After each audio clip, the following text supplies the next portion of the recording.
Abbata mamma kam gooti. Ijoolleen hundinuu na Kaa galaatee dhuma fuudhatti cabbi gooti.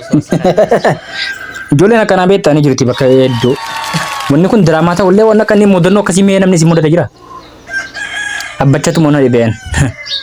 Bira taa'ee mukaayina gaa ijoolleen ni taphatti jedha. Jaarsa ofii foo rakkatee akka ta'u dhabe kabalaadhaan gurriitti duudde kanayyi.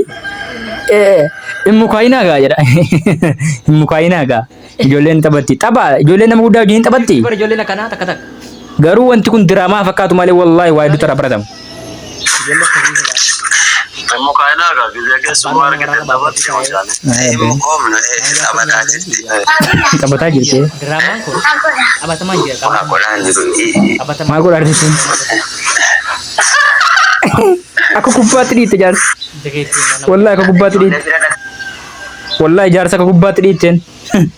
Akka kubbaatti. Ijoollee bira dhaqe taphadhu jedhanii.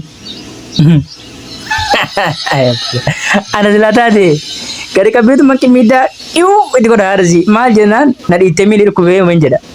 Lafee kana heddummaadha gara lafee kana dhiittee miilli cabuun na bu'e jedha. Kaballuma qixxi miti godha yookaan immoo niqi miidhaan dhoksee.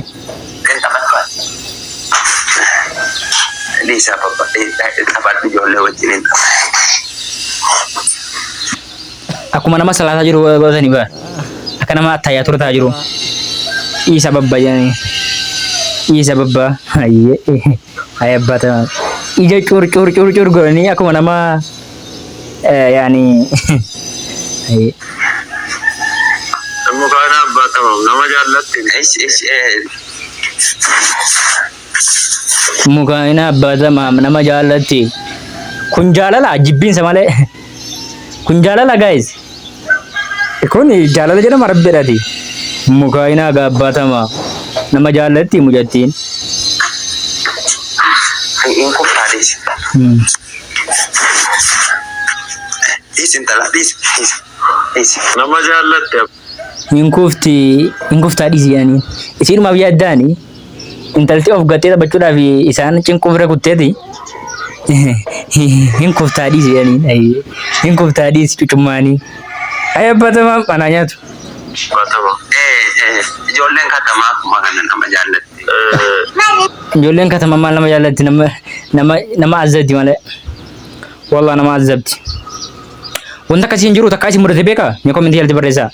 Isin mudate. Ijoollee reef yoo akka carraa ta'anii nama reef ol fuudhu ta'anii fa'aa ijoolleen kun ijoollee tokko taate fa'aa balaa nama qabsiifti.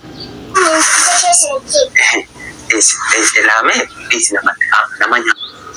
Maali inni ija keessanitti inni ija kootti kun jawweedha yookaan marataadha jechuudha akkas laafaan jimmaatti. Inni ija kootti kun marataadha achi siqechuu qabaniin. Ayya abbatamaa garaa nu gubanii bar. Jaarsa ofii. Bac. Laa ilaa jaarsatti jabaateera amma wallahi. Deemin jaallata. Jaarsatti jabaateera jaarsi waan godhu dhabee. Dhiiti jedha achi siqedha jala haadhasi. Tash. Fokkisi boo. Isin cinqaan jirtu miti? Na cinqaan jirtu. Qeen nagaadha miti? Nagaa. Allahu akbar qe'ee kabaasa jirra bedhani. Abbata lubbuun itti dhufte qe'ee abbata nagaa qabda hiriyaa abbata kun. Jaarsa ofii kun dalti lubbuun itti fidde qe'ee nagaa qabda jetta. Maaliifudha? Ati ijoollee taphatu gosa. Ati dhaqi yaa hodhee. Beni. Abbachi maal quba qabasa? Abbachuma kabaluu ture sila. Jetti baasan deemi yaaniin. Deemi taphadhu yaaniin. Singorraa jedhanii amma haarsi. Nitti kolfiti sanuu.